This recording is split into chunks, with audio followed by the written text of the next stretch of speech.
محمد بن سیرین نے بیان کیا، ان سے ابو ہریرہ رضی اللہ عنہ نے بیان کیا کہ نبی کریم صلی اللہ علیہ وسلم نے تیسرے پہر کی 2 نمازوں ظہر یا عصر میں سے کوئی نماز پڑھی۔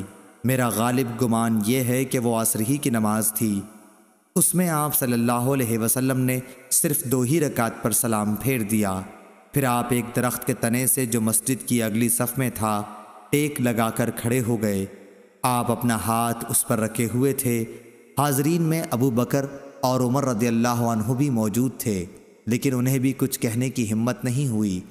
جو جلد باز قسم کے لوگ نماز پڑھتے ہی مسجد سے نکل جانے کے عادی تھے، وہ باہر جا چکے تھے۔ لوگوں نے کہا، کیا نماز کی رکعتیں کم ہو گئیں؟ ایک شخص جنہیں نبی کریم صلی اللہ علیہ وسلم ذوالیدین کہتے تھے، وہ بولے، یا رسول اللہ، آپ بھول گئے یا نماز میں کمی ہو گئی؟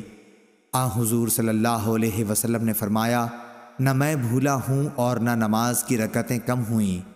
ذوالیدین بولے کہ نہیں، آپ بھول گئے ہیں۔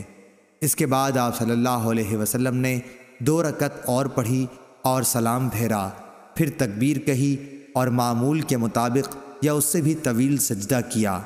جب سجدے سے سر اٹھایا تو پھر تکبیر کہی اور پھر تکبیر کہہ کر سجدے میں گئے۔ یہ سجدہ بھی معمول کی طرح یا اس سے طویل تھا۔ اس کے بعد آپ صلی اللہ علیہ وسلم نے سر اٹھایا اور تکبیر کہی۔ صحیح بخاری حدیث نمبر 1229۔